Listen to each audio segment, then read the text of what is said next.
దేవుని వాక్యం చూసుకుందాం. మత్తయి సువార్త 5వ అధ్యాయము 38, 39 వచనాలు చదువుకుందాం. మత్తయి సువార్త 5వ అధ్యాయము 38, 39 వచనాలు. ఎవరైనా మైక్లో చదివి సహాయం చేయండి. కంటికి కన్ను పంటికి పళ్ళు అని చెప్పబడిన మాట మీరు విన్నారు కదా. నేను మీతో చెప్పునదేమనగా, దుష్టిని ఎదిరింపక నిన్ను కుడి చెంప మీద కొట్టువాని వైపునకు ఎడమ చెంప కూడా త్రిప్పుము. చాలు. చూడండి, ఇక్కడ కంటికి కన్ను పంటికి పళ్ళు అని చెప్పబడిన మాట మీరు విన్నారు కదా. నేను మీతో చెప్పునదేమనగా, దుష్టుని ఎదిరింపక నిన్ను కుడి చెంప మీద కొట్టువాని వైపుకు ఎడమ చెంప తిప్పుము అనం. చూడండి, ఇక్కడ ఈ యొక్క 5, 6, 7 అధ్యాయులు వీటిని కొండ మీద ప్రసంగం అంటూ ఉంటారు. అంటే యేసు ప్రభువారు ఆయన ఆ దినాల్లో అనేక మంది జనసమూహాలను చూసినప్పుడు, ఆయన కొండ వైపు కూర్చున్నప్పుడు శిష్యులు ఆయన దగ్గరకు వచ్చినప్పుడు ఈ యొక్క ధన్యతల గురించి చెప్తూ ఉండేవాళ్ళు.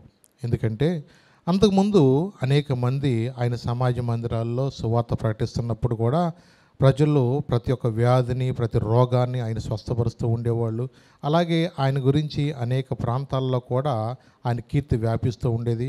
అందుకనే అక్కడ అనేక మంది రోగులు కానీ, అలాగే వ్యాధిగ్రస్తులు, దయ్యం పట్టిన వారిని, చాంద్ర రోగులను, పక్షవాయు గల వారిని అలాగే ఆయన దగ్గర తీసుకొస్తున్నప్పుడు ఆయన గురించి ఆ గలిలయ, దెకపొలి, యెరూషలేము, యోదయ, ఈ యొర్దాను అవతల ఆ ప్రాంతాలంతా కూడా ప్రజలకు ఆయన గురించి తెలిసినప్పుడు అనేక మంది ప్రజలు ఆయన దగ్గరికి వచ్చి ఆయన వెంబడిస్తూ ఉండేవారు.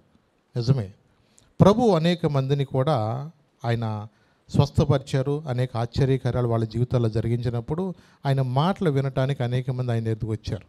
అలాగే ఆయన కొండ మీద వెళ్ళినప్పుడు ఆయన జనసమూహాన్ని చూసినప్పుడు అనేక సంగతులు వాళ్ళకి బోధించారు.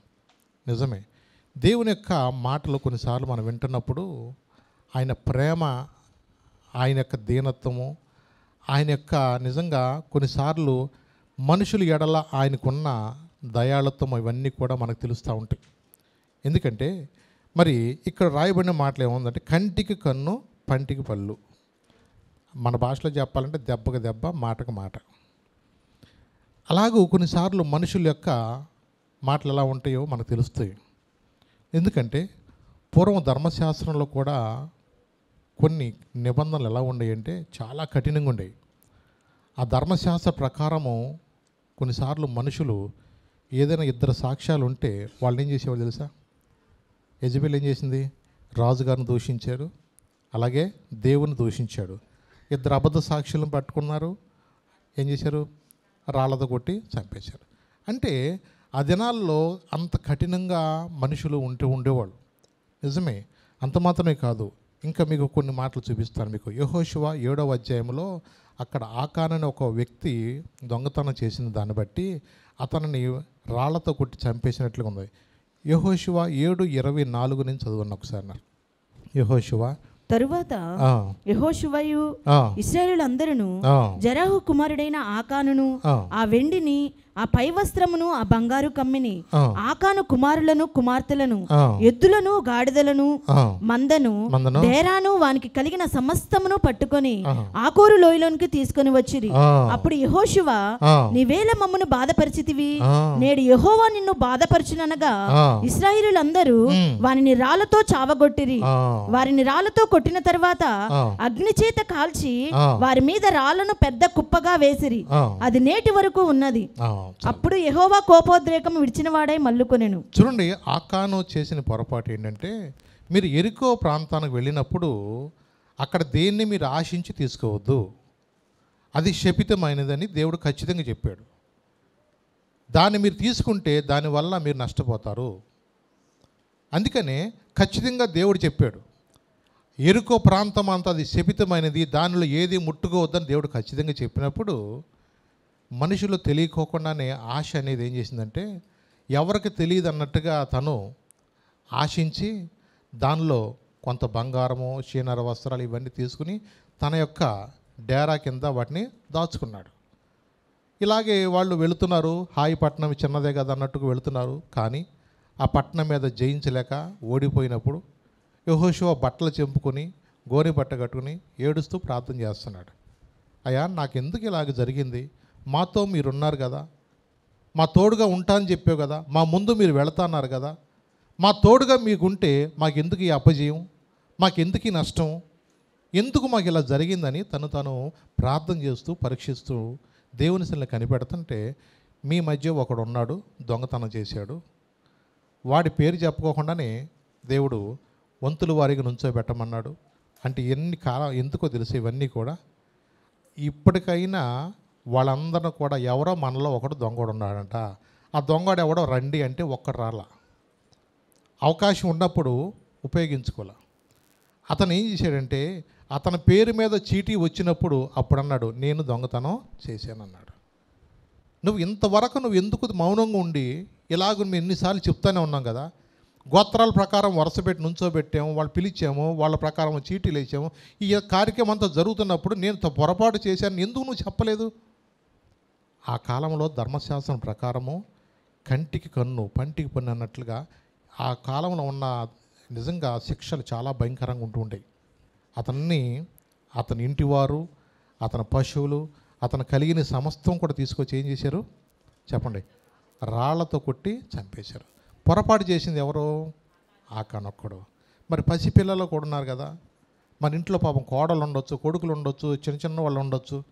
మరి వాళ్ళకి కలిగిన సమస్తాన్ని కూడా అతను ఒక్కడ చేసిన పొరపాటును బట్టి ఆ కాలంలో ధర్మశాస్త్రం ప్రకారము కొన్ని శిక్షలు ఎలా ఉండేవి, చాలా భయంకరంగా ఉండేవి.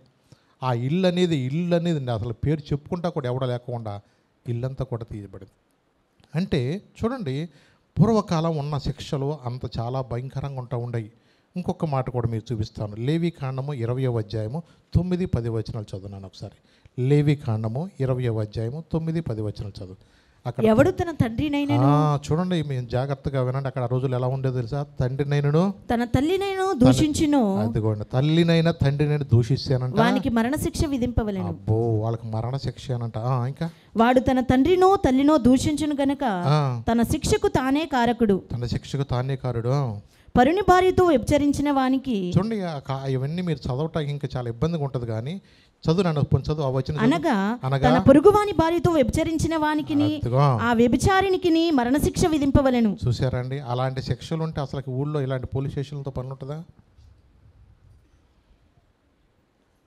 ఆ కాలంలో ఉన్న శిక్షలు చాలా భయంకరంగా ఉండేవి. పొరుగువాని భార్యని ఎవరైనా కనుక పాడు చేస్తే మరణశిక్ష ఉండేదంటాను. తల్లిని తండ్రిని దూషిస్తే ఏం చేసేవాళ్ళు అంటమ్మా? ఏం చేసేవాళ్ళు? తల్లిని తండ్రిని దూషిస్తే చంపేటివి. ఇట్లాంటివి ఉంటే అసలు జనాభా చాలా తగ్గిపోయేదేమో అవి ఉంటే కేసులు. ఆ కాలంలో అంత కఠినంగా ఉంటాయి. మరి ఈ కాలం ఏంటి చెప్పండి? కృపాకాలము. ఏమంటారు ఈ కాలం? కృపాకాలము. దేవుడు మనల్ని ప్రేమించి ఆయన ప్రేమ చేత ఆయన మనల్ని ఇంకా ప్రేమించి, అందుకని ఆయన గురించి చాలామంది శాస్త్రులు ఇలా అంటూ ఉన్నప్పుడు 17వ వచనం చూద్దాం. 5వ అధ్యాయం మత్తయి సువార్త 5వ అధ్యాయం 17 చదువునాను ఒకసారి. 18లో ఏముంది అక్కడ? ధర్మశాస్త్రములైనను ప్రవక్తల వచనములైనను కొట్టివేయవచ్చునని తలంచవద్దు, నెరవేర్చుటకి కానీ కొట్టివేయటకు నేను రాలేదు. ఆకాశమును భూమియు గతించిపోయినే కానీ ధర్మశాస్త్రమంతయు నెరవేరు వరకు దానిని ఒక పొల్లైనను ఒక సున్నా అయినా కూడా పోదని నిశ్చయముగా మీతో చెప్పుచున్నాను. నిజమే, ధర్మశాస్త్రమును మరి ఈయన అవలంబించట్లేదు అనుకోవచ్చు. వాళ్ళందరూ అనేవాళ్ళు అనేక సార్లు అందరూ వచ్చి, ఎందుకంటే యేసుప్రభు దగ్గరికి చాలా సందర్భాల్లో ఆయన దగ్గర తీసుకొచ్చేవాళ్ళు. ఒక రోజున ఇలాగే మరి ఆయన దగ్గరికి ఒక పాపంలో పట్టబడిన స్త్రీని కూడా తీసుకొచ్చారు. యోహాను సువార్త 8వ అధ్యాయంలో మనం చూస్తే ఆ మాట, ఆయన దగ్గరికి సమాజ మందిరంలో ఆయన దగ్గరకు ఒక స్త్రీని తీసుకొచ్చి, ఈమె మరి మన ధర్మశాస్త్రం ప్రకారం ఈమె ఇలా పొరపాటు చేసింది కాబట్టి ఈమెని రాళ్లతో కొట్టి చంపాలి కదా అంటూ ఉంటారు. అక్కడ 3వ వచనం కూడా చూద్దాం. 8:3 చదువున్నాను ఒకసారి. శాస్త్రులను పరిసయ్యులను వ్యభిచారి ముందు పట్టబడిన ఒక స్త్రీని తోడుకొని వచ్చి ఆమెను మధ్య నిలువబెట్టి, బోధకుడా ఈ స్త్రీ వ్యభిచారము చేయుచుండగా పట్టబడెను, అట్టి వారిని రాళ్ళు రువ్వి చంపవలనని ధర్మశాస్త్రములో మోషే మనకు ఆజ్ఞాపించను కదా, అయినను నీవేమి చెప్పుచున్నావని ఆయన అడిగిరి. ఆయన మీద నేరము మోపవలనని ఆయనను శోధించుచు ఇలాగున అడిగిరి. అయితే యేసు వంగి నేల మీద వ్రేలితో ఏమో వ్రాయిచుండెను. చూడండి, ఇక్కడ ఒక వ్యభిచారమందు పట్టబడిన ఒక స్త్రీని తీసుకొచ్చారు. తీసుకొచ్చి, బోధకుడా, ఈ స్త్రీ వ్యభిచారం చేయుచుండగా పట్టబడును, అట్టి వారిని రాళ్ళు రువ్వి చంపమని ధర్మశాస్త్రంలో మోషే మనకు ఆజ్ఞాపించను కదా, అయినను నీవేమి చెప్పుచున్నావని ఆయన్ను అడిగారు. ధర్మశాస్త్ర ప్రకారం ఆమెను ఏం చేయాలంట? రాళ్లతో కొట్టి చంపేటివే. మరి నువ్వేం చెప్తావు చెప్పు అంటే, కొన్నిసార్లు కొన్ని సెక్షన్ల ప్రకారం మాట్లాడతారు లాయర్లు కూడా. ఈ సెక్షన్ ప్రకారం ఇలా ఉంది కాబట్టి మరి ఎందుకు ఇలాగూ, ఏదైనా కేసులో కూడా ఆ సెక్షన్ ప్రకారం అలా చేశారు కాబట్టి ఇలా చేయాలన్నట్టుగా లాయర్లు మాట్లాడుతూ ఉంటారు. అలాగే ధర్మశాస్త్రం ఇలా చెప్తుంది కాబట్టి దాని ప్రకారము నువ్వేం చెప్తావు చెప్పు, రాళ్లతో కొట్టి చంపేయమంటావా అంటే ఆయన ఏమన్నాడు? కొట్టండి, దాని గురించి ఏం కాదు. ఒక మాట, మీలో గనక పాపం చేయనివాడు ఎవడన్నా ఉంటే వాడేం చేయమన్నాడు? ముందు రాయేసి కొట్టేయమన్నాడు. కొట్టొద్దన్నాడు ఆయన.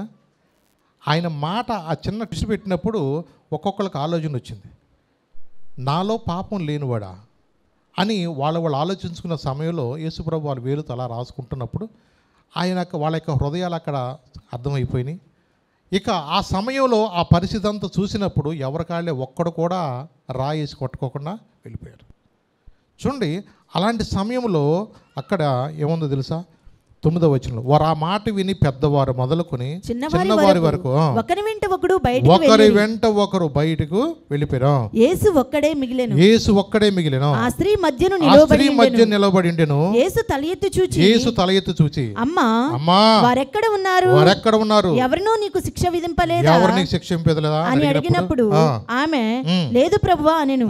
అందుకు యేసు, నేనును నీకు శిక్ష విధింపను, నీవు వెళ్ళి ఇక పాపము చేయకుమని ఆమెతో చెప్పెను. చూసారా? అమ్మా, నేను నీకు శిక్ష విధింపను, నీ వెళ్ళి ఇక ఆ పొరపాటు మాత్రం చేయబాకమ్మా. నిజంగా ఎంత ప్రేమతో మాట్లాడుతున్నాను. నిజంగా కొన్నిసార్లు మనుషుల యొక్క ఆలోచన ఎలా ఉంటుంది తెలుసా? ఏదైనా ఒకళ్ళు పొరపాటు చేసినప్పుడు వాళ్ళని చాలా దోషిగా చూస్తారు సమాజంలో. కానీ యేసయ్య అలాగే చూడలేదు. అంటే కొన్నిసార్లు ఎలా ఉంటుందంటే, చూసే కంటిని బట్టి కూడా ఉంటుంది అంటారు. కొన్నిసార్లు మనుషుల యొక్క మాటలు బట్టి కూడా కొన్నిసార్లు ఒక్కళ్ళ మీద తప్పుగా అర్థం చేసుకుంటూ ఉంటారు. కానీ దేవుని బిడ్డలుగా మనం ఎప్పుడు కూడా ఎలా ఉండాలంటే, యేసయ్య ఎలాగైతే ప్రేమించాడో, ఎలా ప్రేమించాడు? ఆయన పాపిని ప్రేమించాడు, పాపాన్ని ద్వేషించాడు. ఆయన పాపిని ప్రేమించాడు, పాపాన్ని ద్వేషించాడు. ఆయన గనక నిజంగా పాపులందరిని కూడా అలాగ ద్వేషిస్తే ఈ భూలోకంలో మనం ఎవరు బతికోవడం కాదు. దేవుడు ప్రేమించి నిజంగా మనకి కృపాకాలంలో దేవుడు మనకు ఎన్నో తరుణాలు ఇస్తున్నాడు. అమ్మా, నేను కూడా నీకు శిక్ష విధింపను, ఇక నువ్వు వెళ్ళి ఆ పాపం ఇక నువ్వు చేయొద్దు. నిజమేనండి. ఆ సమయంలో ఆమె ఇక చనిపోవాల్సిన ఆమె, ఆశలేంటూ లేవు. ఇక కళ్ళు మూసుకుని ఏ రాయి పడద్దో నా మీద, ఇక చచ్చిపోవటమే అన్నట్టుగా ఆలోచనలో ఉన్న ఆమె ఒక్క రాయి పడుకోకుండా తప్పించబడినప్పుడు నిజంగా తన హృదయంలో నిజంగా, దేవా, నిజంగా ఒకవేళ వీళ్ళందరూ కూడా అర్హత లేనులేమో, కానీ నువ్వైతే అర్హుడు, నువ్వు రాయిటి కొట్టి చంపేచ్చు నన్ను, కానీ నువ్వేమన్నావు? నన్ను క్షమించావు. అమ్మ, ఆ పొరపాటు మళ్ళీ చేయవద్దన్నావు. నిజమేనండి. అలాంటి పరిస్థితిలో కృంగిపోయిన బిడ్డ అంటుంది, ఇలా నాకెవ్వరు లేరనుకొనగా నాదరి చేరితివే, నేనమ్మిన వారే నన్ను మరచినను మరువని దేవుడవు, ఇలా నాకెవ్వరు లేరనుకొనగా నాదరి చేరితివే, నేనమ్మిన వారే నన్ను మరచినను మరువని దేవుడవు,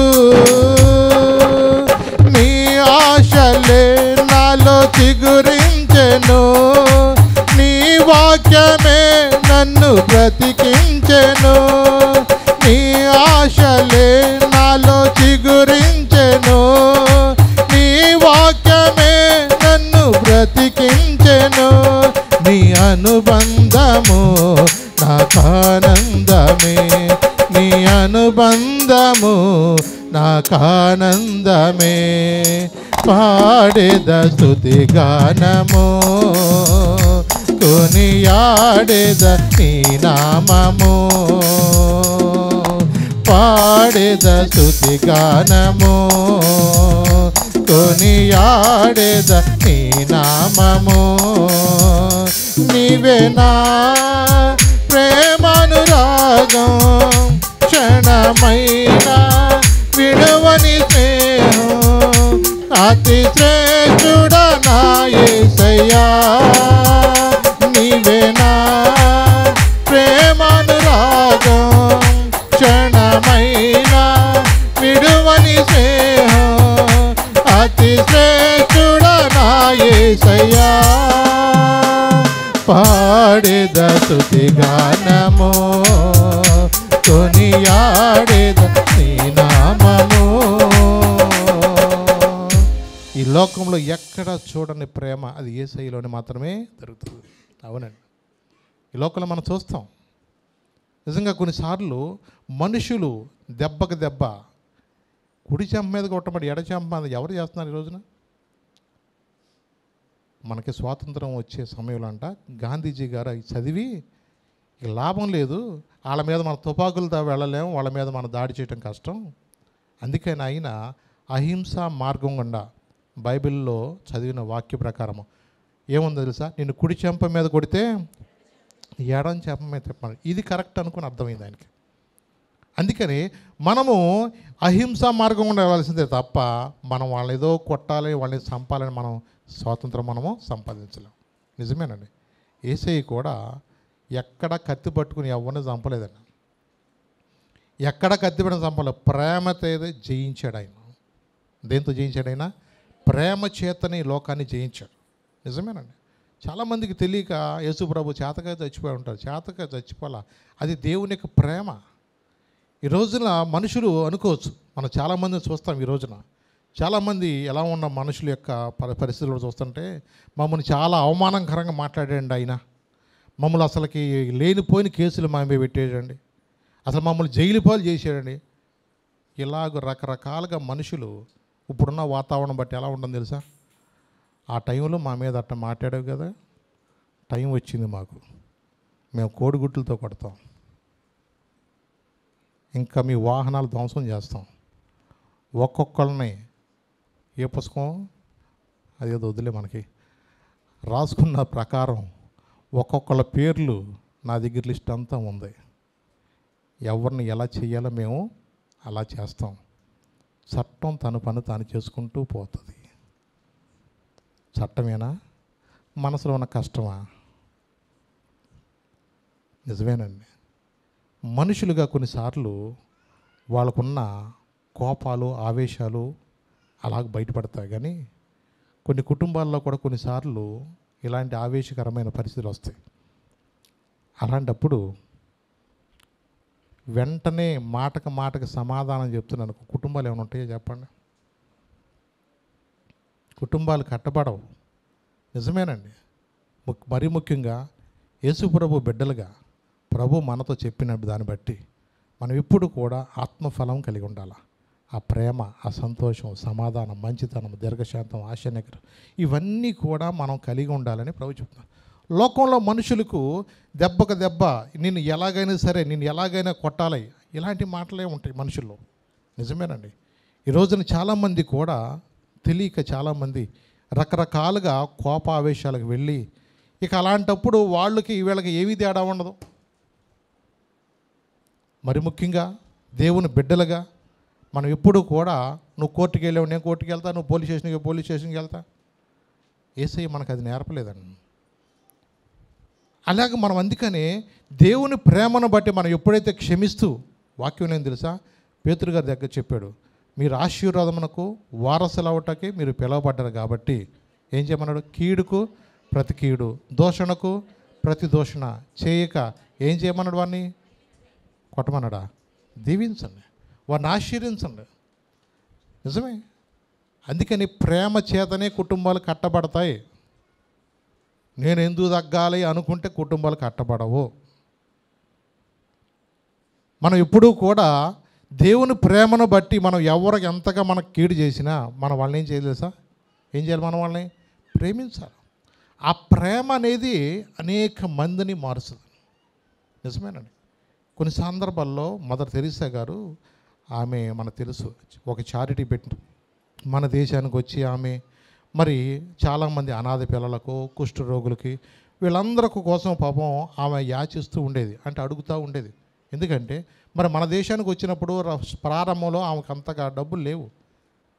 మరి ఆమె తన జీవితాన్ని సమర్పించుకుని నన్నుగా మారి ఇక పేదలకు సేవ చేయాలన్న మనసుతోటి ఆమె ఎప్పుడైతే కలకత్తా ప్రాంతానికి వచ్చి ఇలాగూ పరిచర్యలో ఆమె అనేక మంది మురికి వాడల్లో ఉన్న పిల్లలను తీసుకొచ్చేది, రోడ్ల పక్కన పడిపోయి ఎవరు పట్టించుకోకపోతే అనాథలైన వారిని కూడా తీసుకువచ్చి వారిని చేర్చుకుని వాళ్ళని శుభ్రపరిచి వాళ్ళకు వైద్యం చేస్తా, ఇలాంటివన్నీ చేస్తూ ఉండేది కొన్నిసార్లు.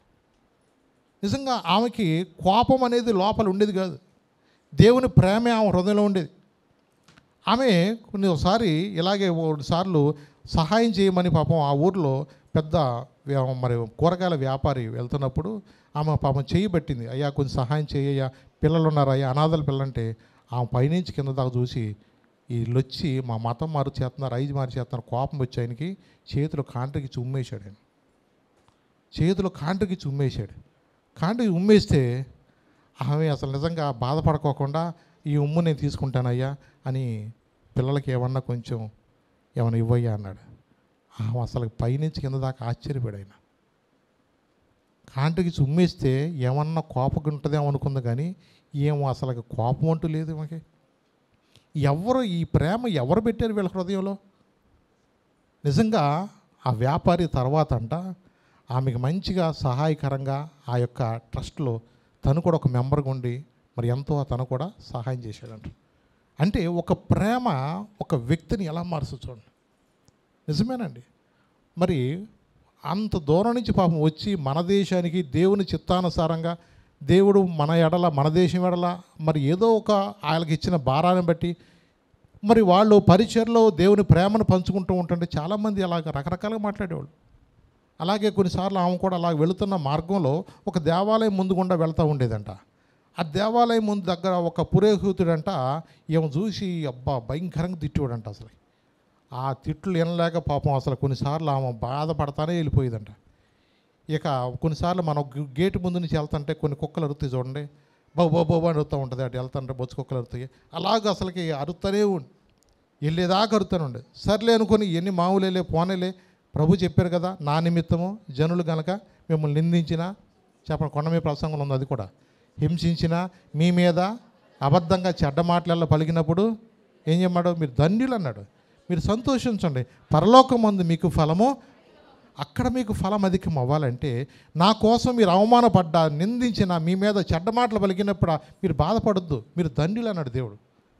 ఆ మాట బట్టి ఆమె నిజంగా దేవుని ప్రేమను బట్టి ఎన్ని తిట్టినా అలాగే పాపం ఆమె వెళ్తూ ఉండేది, వస్తూ ఉండేదంట. ఆ తర్వాత కొంతకాలం తర్వాత ఆయన ఎక్కడా కనపడలేదంట. ఏంటి ఈయన ఎటు వెళ్ళిపోయాడా, ట్రాన్స్ఫర్ అయ్యిందా, ఎటు వెళ్ళిపోయాడా అని పాపం అని చెప్పేసి ఒక నెల చూసిందంట, 2 నెలలు చూసిందంట. పాపం అసలు ఆయన అక్కడ లేడంట. ఆమెకి అనుమానం వచ్చింది. ఇక అలవాటు అయిపోయిందిలే. ఎందుకంటే దేవుని యొక్క వాక్యం ఏం చెప్తుంది, ఇందాక చెప్పే మీకు, మీరు ఆశీర్వాదం పొందాలంటే కీడుకు ప్రతి కీడు కానీ దోషణ ప్రతి దోషణ చేయక మీరేం చేయమన్నాడు, అదే చేస్తూ ఉండేది. ఆశీర్వాదం తనకు వస్తూ ఉండేది. ఆయన తిట్టినప్పుడల్లా ఈమె ఆశీర్వదిస్తూ ఉండేది, ఇంకొక దీవెన వస్తూ ఉండేది. మరి ఇప్పుడు తిట్టేవాళ్ళు లేడు. ఇప్పుడు అక్కడ ఆమెకు అనుమానం వచ్చి అడిగిందంట, అయ్యా ఇక్కడ ఒక ఆయన ఉండేవాడు, కొంచెం ఎర్రగా ఇలా ఉండేవాడు, ఆయన కనపడతలేదు ఏంటయ్యా అని అడిగితే, అమ్మ మీకు తెలియదా అన్నంట. తెలీదయ్యా అన్నాడు. అమ్మ ఆయనకి కుష్టివ్యాధి వచ్చింది, ఊరి నుంచి బయటికి పంపించేశారు, కుటుంబం కూడా దగ్గర తీసుకోలేదు, ఆయన ఊరి చివర ఎక్కడో ఉన్నాడు అని. అయ్యయ్యో అంత పని అయింది ఆయనకి అని చెప్పేసి, ఆయన అడ్రస్ ఎక్కడుందో చెప్తారు బాబు అంటే, కొంచెం ఊరికి చివర కొన్ని ఇళ్ళు కట్టుని ఆ చివర కుష్టి వ్యాధుల కోసం, వ్యాధిగ్రస్తుల కోసం అక్కడ కొన్ని కాలనీ ఉంటుందమ్మా, అక్కడికి వెళితే పలానా ఆయన పేరు మీరు అడిగితే చెప్తారన్నమాట. ఆమె నిజంగా దేవుని ప్రేమను బట్టి అక్కడికి వెళ్ళి ఆయనతో మాట్లాడితే ఆయన అసలు నిశ్చేష్టుడైపోయాడంట. సమాజం నన్ను తోచేసింది, మా ఇంటోళ్ళని తోసేశారు, నేను అసలుకి నా బతుకులో ఇక బాగుపడతాను అనుకోలేదు, నన్ను కూడా ప్రేమించే వాళ్ళు ఉన్నారా, ఇంత ప్రేమ ఎక్కడిది, ఈ ప్రేమ ఎక్కడిదని చెప్పేసి నిజంగా తను చాలా ఆశ్చర్యపోయి, నిజంగా ఆయన అలాంటి పరిస్థితుల్లో ముక్కు అన్నీ మారిపోతాయి, వాళ్ళకి చేతులన్నీ ఒకలాగా అయిపోతూ ఉంటాయి, ఒకలాంటి దుర్వాసన వస్తూ ఉంటుంది. అలాంటి వ్యక్తిని కూడా ఆయన చక్క తీసుకొచ్చి ఆశ్రయంలో పెట్టి ఆయన శుభ్రపరిచి ట్రీట్మెంట్ ఇచ్చి నిజంగా ఆయన ఎంతగానో మరి మంచి పరిచర్య చేస్తుంటాం. చూడండి, ఎవరు తిట్టినా ఎవరు కొట్టినా నేను అదే చెప్పాం, కుడి చెంప మీద కొట్టినప్పుడు ఎడం చెంప తిప్పంటే నిజంగా ఆ ఓర్పు, ఆ ప్రేమ, ఆ శాంతం ఎవరికి ఉంటుంది తెలుసా? యేసయ్య మనసు ఎవరికి ఉందో అర్థమైందా? యేసయ్య మనసు ఎవరు కలిగి ఉన్నారో వాళ్ళు మాత్రమే అలాంటి కన్సర్న్ కలిగి ఉంటారు. మరి యేసయ్య కూడా అలాగే చేశారుగా. ఆయన అప్పగించిన ఇశ్రాయేలును ఏం చేశాడు? ఆయన ప్రేమించాడు. ఎప్పటి వరకు ప్రేమించాడు? అంతవరకు ప్రేమించాడు. అంతవరకు ప్రేమించాడు. అందరికి శిష్యులకు కాళ్ళు కడిగినట్లుగానే ఆయన కాళ్ళు కూడా అలాగే కడిగి. చూడండి, ఏ ప్రేమలో ఏ భేదం లేదండి. మనకు ఉండొచ్చు భేదాలు, కూతురు పిల్లలను ఒకలాగాను కొడుకు పిల్లలను ఒకలాగా చూడొచ్చేమో, కానీ యేసయ్యకి ఆ భేదం ఉండదండి. ఉంటుందంటారా? ఉండదు. నిజమే. కొన్నిసార్లు కొంతమంది పెద్దవాళ్ళు అట్టా చేస్తూ ఉంటారు. ఎక్కడికి వస్తేనేమో కాలు కిందకు దించడం మాత్రం, కూతురింటికి వెళ్తే వీళ్ళు అంట్లన్నీ కడిగేసేస్తారు. వీళ్ళు అమ్మ బట్టలు ఏమన్నా వేసేయి అంటారు అక్కడ. అంటే ఈ ప్రేమలో తేడా కనపడుతూ ఉంటాయి కొన్నిసార్లు మన సమాజంలో. కానీ యేసయ్య ప్రేమలో అలాంటిది ఉండదండి. ఆ ప్రేమ నిజమో కొన్నిసార్లు మనం వివరించలేమండి. అది నిజమే. అందుకనే నిజంగా ఎలాంటి ప్రేమ అంటే 43వ వచనం కూడా చదువునన్న, మత్తయి సువార్త 5వ అధ్యాయంలో 43 కూడా చదువు. నీ పొరుగువాన్ని ప్రేమించి నీ శత్రువును ద్వేషించుమని చెప్పబడిన మాట మీరు విన్నారు కదా. నేను మీతో చెప్పున్నదేమనగా, మీరు పరలోకమందున్న మీ తండ్రికి కుమారులై ఉండునట్లు మీ శత్రువులను ప్రేమించుడి, మిమ్మల్ని హింసించు వారి కొరకు ప్రార్థన చేయుడి. మిమ్మల్ని హింసించు వారి కోసం కూడా ఏం చేయమన్నాడు? ప్రార్థన చేయండి. నిజమేనండి. నీ పొరుగువాన్ని ప్రేమించి నీ శత్రువును ద్వేషించమని చెప్పబడిన మాట మీరు విన్నారు కదా. నేను మీతో చెప్పున్నది ఏమనగా, మీరు పరలోకమందున మీ తండ్రికి కుమారులై ఉన్నట్లు మీ శత్రువులను ప్రేమించండి, మేము హింసించు వారి కోసం ఏం చేయమనంటే ఆయన ప్రార్థన చేయండి.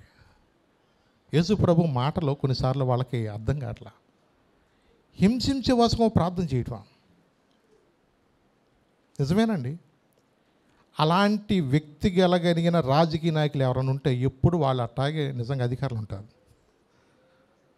నాకు తెలిసినంత చెప్తున్నాను. యేసయ్య ప్రేమ కలిగి మమ్మల్ని కొట్టినోడు కొట్టుకోకుండా, జైల్లో పెట్టినోడు జైల్లో పెట్టుకోకుండా, కోడిగుడ్లు వేసినోడు కోడిగుడ్లు లేకుండా, ఇలాగ గనక ఎవరైనా సరే గనక దేవుని ప్రేమను కలిగిన వారుగా ఎవరైనా ఉంటే ఆ ప్రేమ ఎప్పుడు నిలబడదండి. ప్రజల్లో గుండెల్లో దాచుకుంటారు. ఎక్కడ దాచుకుంటారు తెలుసు? అలా అభిమానాన్ని గుండెల్లో దాచుకుంటారు. ఇంటికి వచ్చి 1000 రూపాయలు ఇవ్వసరలా, అమ్మ కుతేస్తావా ఎందుకండి బతిలాడుతాం, ఎందుకండి నువ్వు కూసానా నేను వేసేస్తా నీకు ఎందుకంటాడు, నొక్కేస్తా మేము అదే పని అంటారు వాళ్ళు. అవునండి.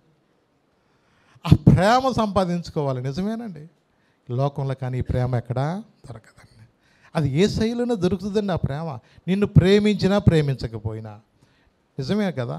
ఇప్పుడు చిన్న బిడ్డలు ఎన్ని ఇసికించినా అప్పటికప్పుడు కొట్టేసిన వాళ్ళ అమ్మలు కసకస కొట్టేస్తారు.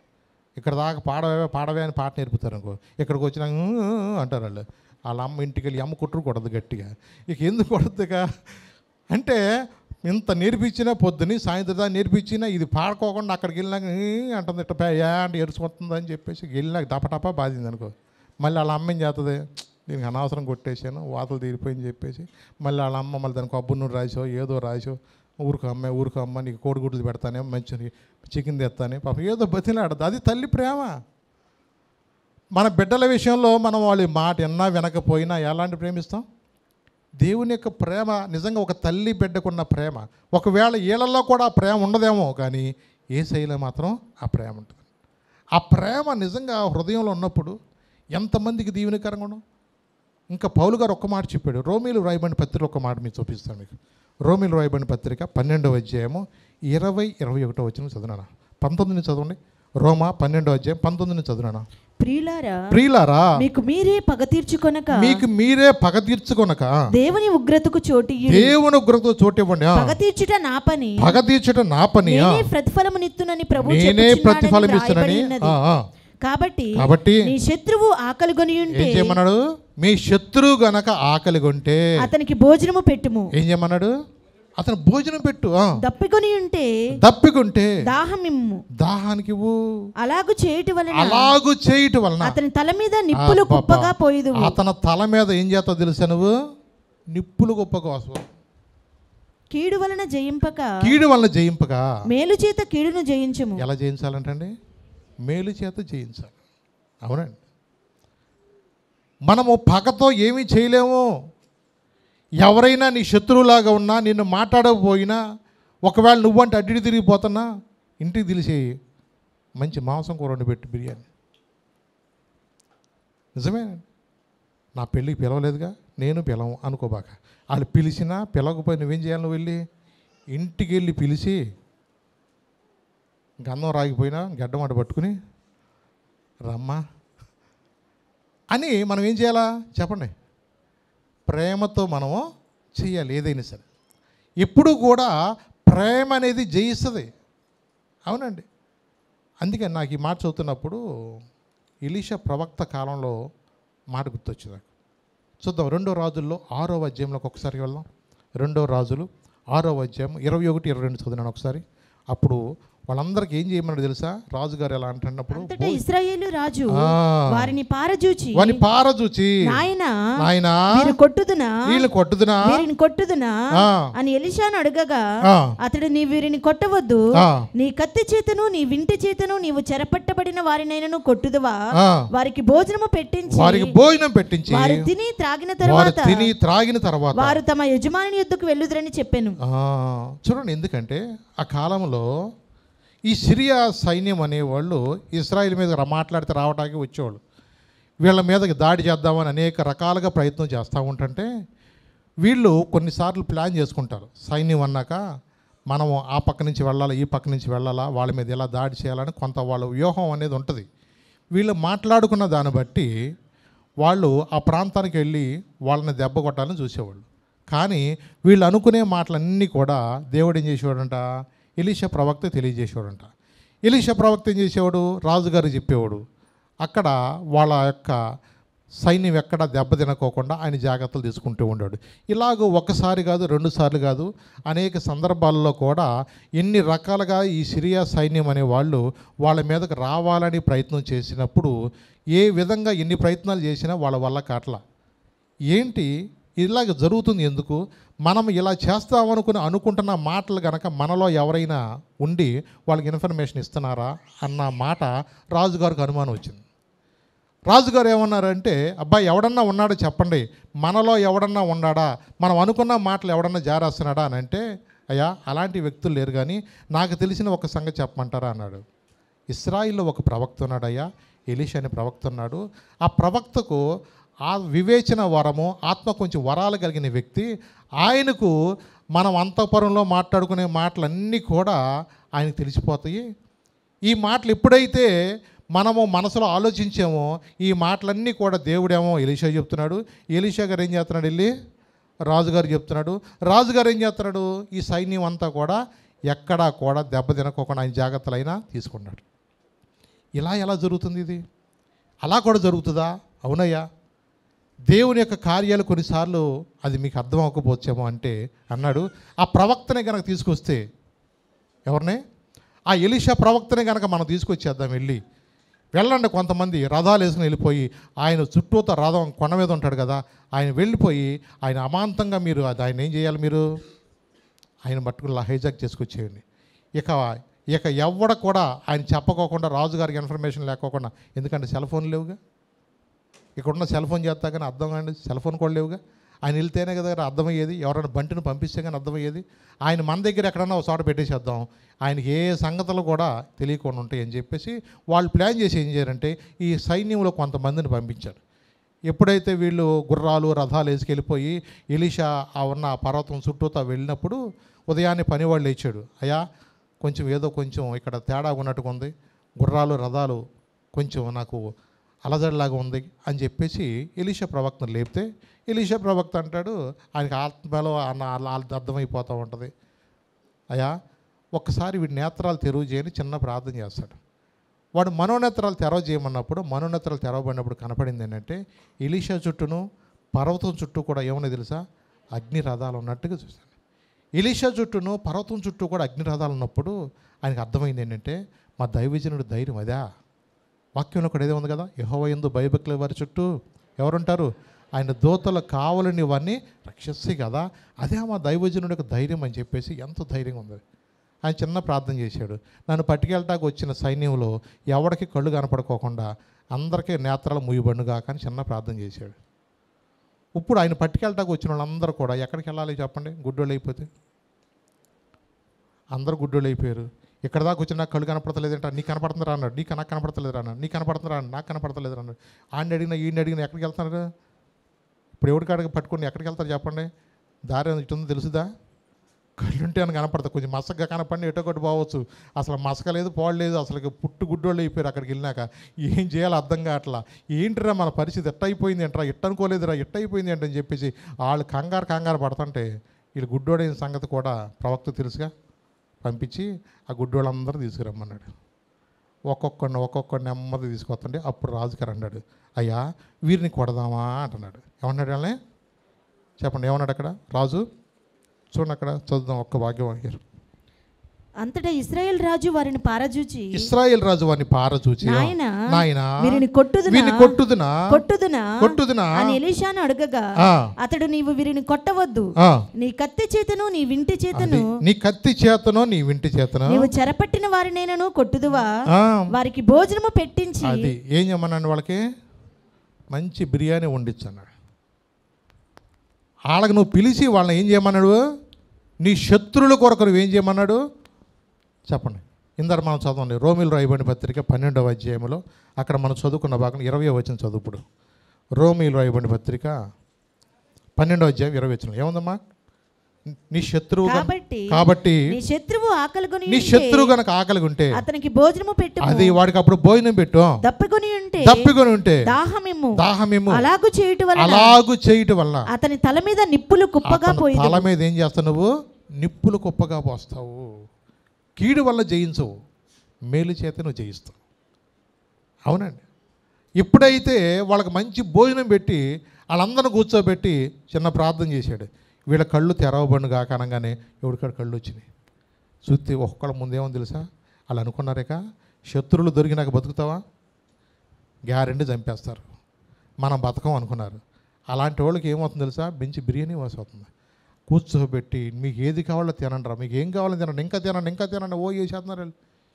అసలు మనం ఏంట్రా అసలు అర్థం కావట్లా, మన పరిస్థితి ఏంటి అనుకున్న వాళ్ళకి నిజంగా వాళ్ళకి ఎంత విందు ఏర్పాటు చేసి భోజనం పెడితే ఆఖరికి ఏమైందో తెలుసా? 23వ వచనం ఏముందిరా?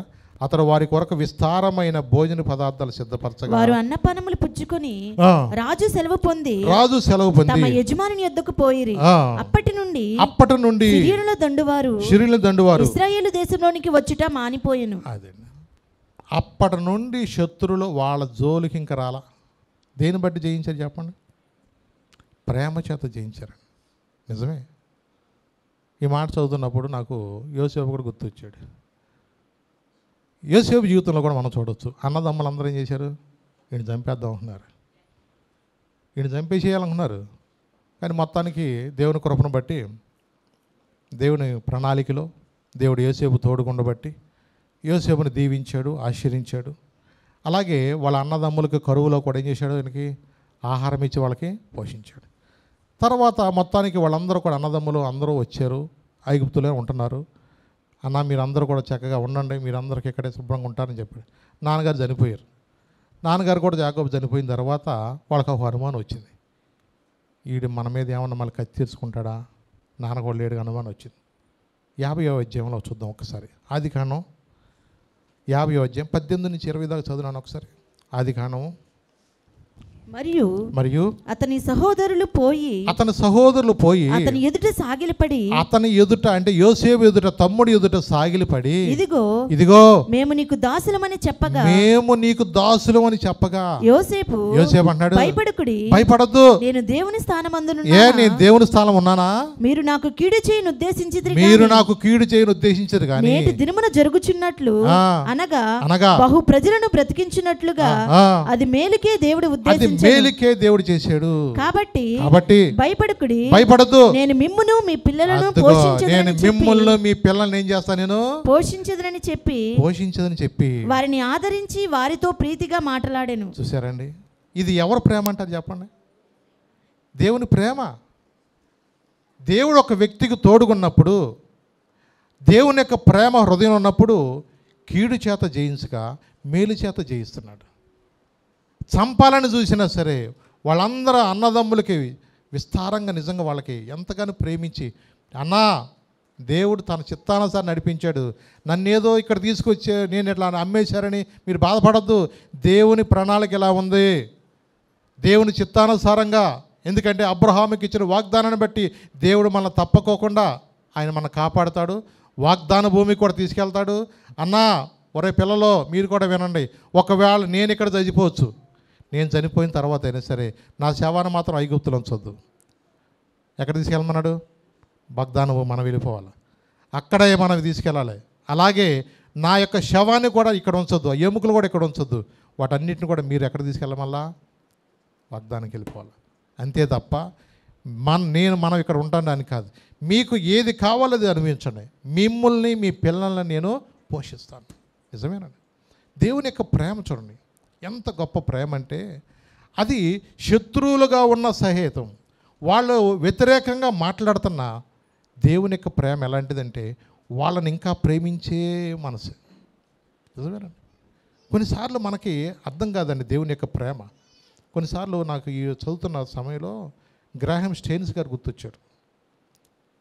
తెలుసా మీకు? ఆస్ట్రేలియా మిషనరీ గారు ఆయన గ్రాహం స్టెయిన్స్ గారు. ఆయన కూడా ఇలాగే ఒరిస్సాలో ఉన్నప్పుడు 1999 జనవరి 22వ తారీఖున ఆయన కూడా కొంతమంది ఇలాంటి మత ఛాందస్సులు అనుకోవచ్చు, వాళ్ళు ఫిలిప్పు, తిమోతి, అలాగే స్టెయిన్స్ గారు, ఈ ముగ్గురు కూడా వీళ్ళని జీబులు ఉండగానే పొడి చేసి జీబు కింద వరిగడ్డి పెట్టి నువ్వు పండించేశారు. వాళ్ళు దేనికోసం వచ్చారు చెప్పండి? మన దేశంలో కూడా కుష్ఠరోగులకు సేవ చేస్తూ దేవుని ప్రేమను ప్రకటించడానికి వచ్చారు. కానీ మన దేశంలో కొంతమంది ఎలా అర్థం చేస్తుందో తెలుసా? వీళ్ళు అమెరికా మతాన్ని తీసుకొస్తున్నారు, మన భారతదేశం సంబంధించిన మతాన్ని కాకుండా వేరే మతాన్ని ప్రకటిస్తే వాళ్ళందరూ కూడా మాకు ఇష్టం ఉండదని చెప్పేసి వాళ్ళు నిజంగా చాలా కోపంతో చిన్న పిల్లల సైతం వాళ్ళ మాట వినుకోకుండా వాళ్ళని పొడి చేసి చంపేసి కాల్చేశారు.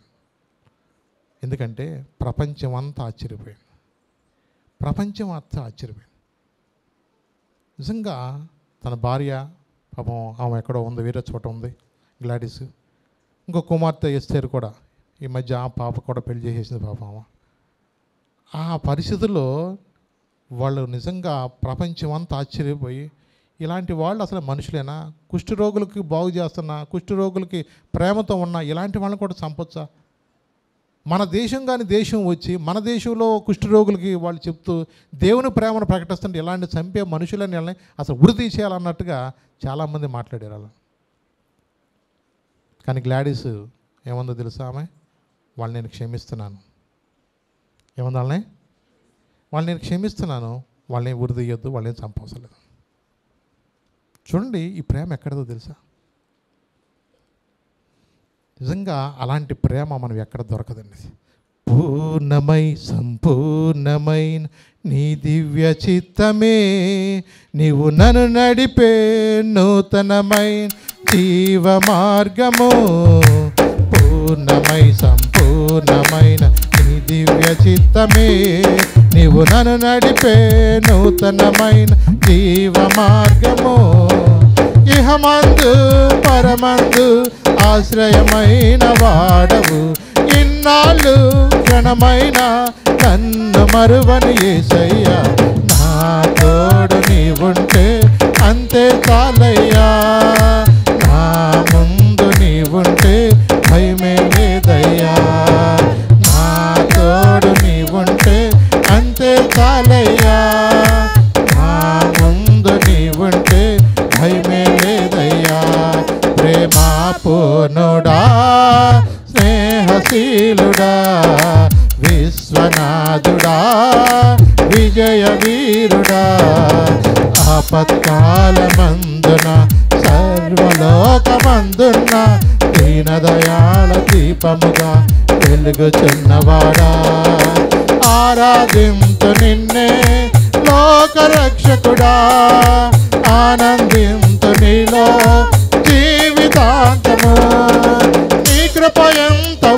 ఎంతనో వర్ణించలేను స్వామి, నీ కృప ఎంత తుది వరకు నడిపించు యేసయ్యా.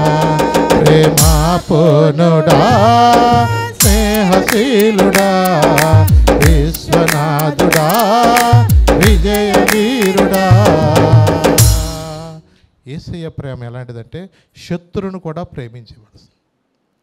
ఆ ప్రేమ అనేది అది నిజంగా యేసయ్యను అనుసరిస్తున్న వారిని మాత్రంలోనే చూడగలుగుతాం. నిజమే. మీరు స్టెఫన్ యొక్క జీవితాన్ని కూడా చూసినప్పుడే స్టెఫన్ కూడా మరి దేవుని యొక్క పరిచర్యలో భాగంగానే దేవుని ఆత్మచేత నింపబడ్డాడు. అలాగే దేవుని యొక్క పరిచర్యలో ఆయన వెళ్తున్నప్పుడు ఆయన కూడా అబద్ధ సాక్ష్యాలు చెప్పి ఏం చేశారు, ఆయన కూడా రాళ్లతో కొట్టి చంపాలని చెప్పేసి నిర్ణయం చేశారు. ఇలాంటి పరిస్థితుల్లో నిజంగా అసలు చెప్పుకుంటాకి ఎవడు లేడు, ఇక వాళ్ళకి వినే నాదుడు కూడా ఎవడు లేడు. వాళ్ళు అనుకున్నది చేసేస్తారు అంతే, చట్టం తన పని దాన్ని చేసుకుంటూ పోద్ది అన్నట్టు. కానీ ఇక వాళ్ళకి ఎవడ కూడా ఉందా, ఏమన్నా సెక్యూరిటీ ఉందా, ఏమీ అవకాశాలు లేవు, ఇక ఏమీ చేయలేని పరిస్థితులు. ఇలాంటి నిజంగా వేదనతో ఉన్నప్పుడు తనని ఇష్టానుసారంగా రాళ్లతో కొట్టి చంపుతున్నప్పుడు తన మనసులోంచి వచ్చిన మాట ఏంటి తెలుసా? అపోస్తుల కార్యము చూద్దాం ఒకసారి, 7వ అధ్యాయము 58 నుంచి 60 దాకా చూద్దాం. పట్టణపు వెలుపలకి అతనిని వెళ్ళగొట్టి రాళ్ళు రువ్వి చంపిన సాక్షులు సౌలు అన్న ఒక యవనుని పాదముల యొద్ద తమ వస్త్రములు పెట్టిరి. ప్రభువుని గూర్చి మొర్రపెట్టుచు, యేసు ప్రభువా నా ఆత్మను చేర్చుకొనుమని స్టెఫను పలుకుచుండగా వారు అతనిని రాళ్లతో కొట్టిరి. వారు అతను ఏం చేశారు? రాళ్లతో కొట్టిరి. అతడు మోకాళ్ళుని ప్రభువా వారి మీద ఈ పాపము మోపకమని గొప్ప శబ్దముతో పలికెను. ఈ మాట పలికి నిద్రించెను. చాలు. ప్రభువా వారి మీద ఈ నేరము నువ్వు మోపకము గొప్ప శబ్దముతో. యేసు ప్రభు సిలువలో మాట్లాడిన కూడా మాట అదే. తండ్రి వీరేం చేస్తున్నారో వీరెరుగురు, వీరి క్షమించు. వాళ్ళు తెలీదా? ముఖం మీద ఉమ్మేయటం తెలీదా? పిడిగుద్దులు గొద్దడం తెలీదా? ముళ్ళ కిరీటం పెట్టడం తెలీదా? హేళనగా మాట్లాడడం తెలీదా? అపహసించడం తెలీదా? ఇన్ని జరుగుతున్న ప్రభు అని తెలుసా? తండ్రి వీరేం చేస్తున్నారో వీరెరుగురు, వీరిని క్షమించు. అదే ప్రేమ ఈరోజు కూడా అదే ప్రేమ ఆయన మన ఎడల చూపిస్తున్నాడు. నువ్వు ఆయన ప్రేమించినా ప్రేమించకపోయినా, ఆరాధనకు వచ్చినా రాకపోయినా ఆయన అందరిని కూడా ప్రేమిస్తున్నాడు. ఆయన ప్రతి ఒక్కరిని కూడా ప్రేమిస్తున్నాడు. ఆయన ఆ ప్రేమ అది మనం వివరించలేమండి. నిజమే. పౌలు గారు అందుకే అన్నాడు కదా 13వ అధ్యాయంలో కొరింథీ పత్రికలో, విశ్వాసము, నిరీక్షణ, ప్రేమ, ఈ మూడు నిలిచి, ఈ మూడిట్లో కూడా శ్రేష్టమైనది కూడా ఏంటంటే ప్రేమే. ప్రేమ ద్వారానే జయించాడండి ఆయన. అనేక మందికి నిజంగా యేసు ప్రభు యొక్క ప్రేమ ద్వారా అనేక మంది ఆకర్షించబడ్డారు. సువార్త పెరగటానికి, అనేక ప్రాంతాలు విస్తరించడానికి, అనేక మంది దేవుని వ్యతిరేకించిన వాళ్ళు, బైబిల్ చింపేసిన వాళ్ళు, కాల్చేసిన వాళ్ళు, ఆయన నిర్హేతంగా ద్వేషించిన వాళ్ళు, ఎన్ని రకాలుగా అయినా మాట్లాడినా ఆయన అదే ప్రేమను ప్రేమించాడు. ప్రార్థన చేసుకుంటున్న వాళ్ళని హింసిస్తున్న సౌలును కూడా అదే ప్రేమతో ప్రేమించాడు. దేవుని పరిచర్యకు వాడుకున్నాడు దేవుడు. ఆయన ప్రేమ మనం వర్ణించలేము. నిజమేనండి. అలాంటి ప్రేమ నిజంగా ఎంతగా అంటే ఈ రోజుకి అనేక ప్రాంతాల్లో, అనేక మరి దేశాల్లో కూడా ఈ సువార్త అనేది అనేక ప్రాంతాలకు వెళ్ళటానికి కారణం ఏంటి తెలుసా? దేవుని యొక్క ప్రేమ మాత్రమే. ఆ ప్రేమ మనలో కనపడదు. మా సంఘం వాళ్ళని ప్రేమిస్తాం, మీ సంఘం వాళ్ళతో మాట్లాడడం. కొన్ని లోకాలుగా మనకి కొన్నిసార్లు మనుషుల యొక్క మనస్తత్వాలు ఉంటాయి. కొన్నిసార్లు మనం నచ్చిన వాళ్ళతో మాట్లాడతాం, నచ్చిన వాళ్ళతో మాట్లాడుకోకుండా ముఖాలు అటు చిట్లు ఇచ్చుకుంటాం, అటు తిరుగుతూ ఇటు తిరుగుతాం, ఏదో ఒక నెగిటివ్గా కామెంట్ చేయటం వాళ్ళని. ఎప్పుడు కూడా దేవుని ప్రేమను బట్టి నేర్చుకుందాం. మనం ఎవరిని కూడా విమర్శించవద్దు, ఎవరిని కూడా తేలిగ్గా మాట్లాడొద్దు. ఒకవేళ వారికి చెడుగా నువ్వు విన్నా వదిలేసి, ఈ చెవితో ఉన్నా ఈ చెవి వదిలేసి, దీన్ని మళ్ళీ మోసుకెళ్ళొద్దు ఎక్కడికి. నేర్చుకుందాం, మనం కూడా నేర్చుకుందాం. ఎందుకంటే రానున్న కాలంలో ప్రేమ చల్లారిపోతూ ఉంది. రానున్న దినాల్లో ప్రేమలు కనపడతలా. సొంత తల్లిదండ్రుల మధ్య కనపడతలా, బిడ్డల మధ్య కనపడతలా. రెక్కలు వచ్చిన బిడ్డలాగా వాళ్ళు వెళ్ళిపోతున్నారు, 7 సంవత్సరాలు కూడా దాన్ని అనుకున్నారు. ఎక్కడ ఈ ప్రేమ ఈ రోజుల్లో కనపడతలా. యేసయ్య ప్రేమ నీలో నాలో ఉంటే అనేక మంది దీవెనకరంగా ఉంటాం. అందుకని అనేక మంది ఆ కాలంలో కాదు, ఈ కాలంలోనైనా సరే దేవుని ప్రేమను ప్రకటించడానికి నరమాంస భక్షకుల మధ్య కూడా వెళ్ళి దేవుని యొక్క పరిచయం వాళ్ళు కొనసాగించారు. చీకటి ఖండంగా పిలువబడుతున్న ఆఫ్రికా ఖండంలో కూడా ఎంతోమంది మిషనరీస్ వెళ్ళి వారి సువార్త ప్రకటించబట్టి ఈ రోజున ఎంతో గొప్ప పరిచర్య ఆఫ్రికా ఖండాల్లో జరుగుతుంది. అక్కడ మాత్రమే కాదండి, ప్రపంచమంతా కూడా అనేక మందికి సువార్త అనేది ఎంతమంది ఈరోజు వెళుతున్నారో తెలుసా? ఎలా బతుకుతామని లేదండి, పిలిచినవాడు నమ్మదగినవాడు. పౌలు గారు ఎన్ని దెబ్బలు తిన్నాడు, ఎన్ని అవమానాలు పడ్డాడు, ఓడలో కానీ ప్రయాణాల్లో కానీ ఎన్నో ఇబ్బందులు పడ్డాడు. ఎన్ని కూడా దేనికో తెలుసా? ప్రభు కోసం. ఆయన ఒకటే నిర్ణయం తీసుకున్నాడు, బ్రతికితే క్రీస్తు కోసం, చనిపోతే మంచిది. దేవుని ప్రేమను ప్రకటించడానికి నాకు ఏదున్నా సరే, ఏమున్నా లేకపోయినా దేవుని కోసం సమస్తం నేను నష్టంగా ఎంచుకుంటాను. ఆ ప్రేమను నేను ప్రకటించాలని దేవుని యొక్క ప్రేమను బట్టి నిజంగా అనేక ప్రాంతాలు వెళ్ళి సువార్త ప్రకటించాడు. బహు విగ్రహారాధన ఉన్న ప్రాంతాల్లో కూడా వెళ్ళాడు. దేవుడు అంటే తెలియని వాళ్ళు, రాళ్ళకు రప్పలు మొక్కుతున్న వాళ్ళ దగ్గరికి వెళ్ళాడు. దేవుని యొక్క పరిచర్య చేశాడు. అనేక మంది విగ్రహారాధనలో కూడా మానేసి అనేక మంది దేవుని వెంబడించారు. కొంతమంది యూదులు ఆయన వ్యతిరేకంగా మాట్లాడేవాళ్ళు, అన్ని జనుల మధ్యకి వెళ్ళేవాడు. అక్కడ కొన్నిసార్లు అవమానాలు వచ్చాయి. ఎక్కడికి వెళ్ళినా సరే, ప్రభా నా ఒంటిలో ఊపిరునంగా నేను బ్రతికినంత కాలము నీ సువార్త నేను ప్రకటించాలని ఒక నిర్ణయం తీసుకున్నాడు. ఆయన అందుకే అన్నాడు, బ్రతికితే క్రీస్తు కోసం, చచ్చిపోతే మా లాభం అన్నాడు. అవునండి, ఆ ప్రేమ ఆయన హృదయంలో అనిపించిన తర్వాత నన్ను నిందించిన, అవమానించిన, ఎన్నిసార్లు నన్ను తప్పించే ప్రభా, ఎన్నిసార్లు అదే ప్రేమ ఈ రోజుకి ఎంతోమంది హృదయాల్లో, ఎంతోమంది మిషనరీస్గా దేవుని పరిచర్య చేస్తున్నప్పుడు, కొన్ని చోట్ల వెళ్తున్నప్పుడు నిర్దాక్షిణ్యంగా వాళ్ళని కొడుతున్నారు, వాళ్ళకి బొట్లు పెడుతున్నారు, వాళ్ళని హేళనగా మాట్లాడుతున్నారు, ఇష్టానుసారంగా కొడుతున్నారు, కొంతమందిని కాల్ చేస్తున్నారు. ఏది ఏమైనా వాళ్ళు ఒకటే నిర్ణయించుకున్నారు, ప్రభా నీ ప్రేమను మేము ప్రకటించడానికి మమ్మల్ని రక్షించుకున్నావయ్యా. ఒకప్పుడు నేను మంచోని కాదు, ఒకప్పుడు కూడా నేను ఎంతో దుర్మార్గుని, వీళ్ళకన్నా నేను ఘోరంగా నేను మాట్లాడాను. నన్ను రక్షించుకున్నావు, నన్ను విడిపించావు. ఈరోజు కనుక నేను ఇక్కడ చనిపోతే నేను నీ రాజ్యంలో ఉంటాను. నీ రాజ్యము ఉండే వరకు కూడా ప్రభా నా మనస్సాక్షిని, నా హృదయాన్ని జాగ్రత్తగా కాపాడుకునే జ్ఞానం దయచేయమని నిజంగా వాళ్ళు ఎంతో బతిలాడారు. యేసుప్రభు ఇంకో మాట చెప్తూ ఉన్నారు, నేను ముగిస్తున్నాను. 5వ అధ్యాయం 46 నుంచి 48 చదువునాను. మత్తయి సువార్త 5వ అధ్యాయము 46 నుంచి 48 చదువు. మీరు మిమ్మును ప్రేమించిన వారిని ప్రేమిస్తే మీకేమి ఫలము కలుగును? మీకేం ఫలం కలుగుద్ది? సుంకరులను అలాగూ చేయుచున్నారు సుంకరులు కూడా అలాగే చేస్తున్నారు కదా. మీ సహోదరులకు మాత్రము వందనము చేసిన యెడల మీరు ఎక్కువ చేయుచున్నదేమి? అన్యజనులను అలాగూ అన్యజనులు కూడా అలాగే చేయుచున్నారు కదా. మీ పరలోకపు తండ్రి పరిపూర్ణుడు గనుక, పరలోకపు తండ్రి పరిపూర్ణుడు గనుక మీరును పరిపూర్ణులుగా ఉండెదరు. పరిపూర్ణులుగా ఉండదు. అందుకన్నాడు, మిమ్మల్ని ప్రేమించిన వారిని మీరు ప్రేమిస్తే మీకేం ఫలం కలుగుద్ది?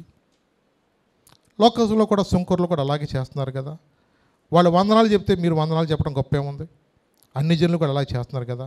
మీ పరలోకపు తండ్రి పరిపూర్ణుడు కనుక ఎలా ఉన్నాడు, మీరు కూడా పరిపూర్ణంగా ఉండండి. లోకంలో మనుషులు ప్రేమించిన వారిని ప్రేమిస్తూ ఉండొచ్చు. నువ్వు ప్రేమించినా ప్రేమించకపోయినా యేసయ్య ప్రేమ ఎలాంటిదంటే నీకోసం ప్రాణం పెట్టిన ప్రేమ అది. మనం ఇంకనూ బలహీనమై ఉండగానే మన కొరకేం పెట్టాడైనా ప్రాణం పెట్టాడు. ఆ ప్రేమ ఎక్కడ దొరకదండి. ఆ ప్రేమ వర్ణించలేని ప్రేమ అండి. మనం సహాయం చేసిన వాళ్ళకే సహాయం చేస్తాం, మాట్లాడిన వాళ్ళకే మాట్లాడతాం. అని వ్యతిరేకంగా జీవించిన మన జీవితాల్లో నిజంగా యోగ్యత లేదు. ఆయన ప్రభు అంటే కూడా మనలో యోగ్యత లేదు. మన ఇష్టానుసారంగా జీవించిన మన జీవితాల్లో ఆయన వాక్యాన్ని ఇచ్చి మనల్ని రక్షించుకుని ఆయన పరిచర్లో ఆయన నిలబెట్టుకుంటున్నాడంటే నిజంగా ఆయన యొక్క ఉచితమైన కృప అంతే. ఆయన కృపను మనం ఎప్పుడు కూడా పోగొట్టుకోవద్దు. అనేక మంది నశించిపోతున్నారు. ఈ ప్రేమ తెలియక అనేక మంది కూడా మూర్ఖత్వంగా మాట్లాడి ఉన్నారు, వ్యతిరేకంగా మాట్లాడి ఉన్నారు. ఒకవేళ వాళ్ళు ఎవరు వ్యతిరేకంగా మాట్లాడినా, హేళనగా మాట్లాడినా మనం నేర్చుకోవాల్సింది తెలుసా? నిన్ను కుడి చెంప మీద కొడితే ఎడం చెంప చెప్పమన్నాడు, కానీ పంటికి పన్ను కంటికి కన్ను కాదు. మనం ఇప్పుడు మాటకు మాట దెబ్బ చేయటం కాదు, కానీ శత్రువుని కూడా ప్రేమించమన్నాడు. ఆ ప్రేమను కలిగి ఆ ప్రేమను మనం ప్రకటిద్దాం. యేసయ్య కొరకు నమ్మకం నిలబడదాం. లేచి నిలబడదాం. చిన్న ప్రార్థన చేసుకుందాం. ప్రభుతో చెప్దాం, ప్రభా నాకు కూడా నీ ప్రేమ కావాలయ్యా. ఆ ప్రేమ నాలో ఉండాలి ప్రభా. నీ ప్రేమను ప్రకటించే జ్ఞానం నాకు దయచే ప్రభా. సమాజ మందిరంలో పాపంలో బ్రతుకుతున్న ఆమెను పట్టుకొచ్చి, ఈమె పాపంలో బ్రతుకుతున్నది ధర్మశాస్త్రం ప్రకారము మోషే మనకు చెప్పినట్లుగా రాళ్లతో కొట్టి చంపమన్నప్పుడు ఆమె నిజంగా చనిపోవాల్సిన వ్యక్తే. కానీ యేసయ్య ప్రేమ ఎలాంటిదంటే ఆయన కూడా శిక్షించవచ్చు, కానీ ఆమె శిక్షించలేదు. కానీ అమ్మా నువ్వు ఇంకెళ్ళి పొరపాటు చేయబాకమ్మా, నేను కూడా నీకు విధించనని చెప్పాడు, ప్రకటించాడు. నిజమే, ఆ ప్రేమను ఈరోజు మన ఎడల ఆయన చూపిస్తున్నాడు. ఎన్నోసార్లు మన తల్లిదండ్రులకు వ్యతిరేకంగా మాట్లాడినా, కుటుంబంలో రకరకాలైన మాట్లాడినా, సమాజంలో మనుషులతో కూడా మన ఇష్టానుసారంగా మాట్లాడినా, ఆయన నిజంగా మన శిక్షింపక ఆయన ప్రేమను బట్టి మన ఎడల ఆయన దీర్ఘశాంతం కలిగి ఆయన చూపుచున్న కృపను బట్టి ఆయన కొరకు మనం నిలబడాలని, ఆయన ప్రేమను ప్రకటించే వరకు ఉండాలని ఆశిస్తున్నాడు ఆయన. ప్రభుతో చెప్దాం, ప్రభా నీ ప్రేమను ప్రకటించే జ్ఞానం నాకు దయచే ప్రభా. అయ్యా ఆ ప్రేమ నాకు కావాలయ్యా. యేసయ్యా నీ ప్రేమే నాకు కావాలి ప్రభా. నీ ప్రేమే నన్ను ఆదరిస్తుందయ్యా. నీ ప్రేమే నన్ను బలపరుస్తుంది ప్రభా. ఆ సమయోచితమైన ఆ ప్రేమ నాకు కావాలి ప్రభా. పరిశుద్ధుడా, ప్రేమ గల తండ్రి, మా నమ్మదగిన దేవా, నీ దయలో నీ కృపలో నన్ను మమ్మల్ని ప్రేమించి ప్రభా.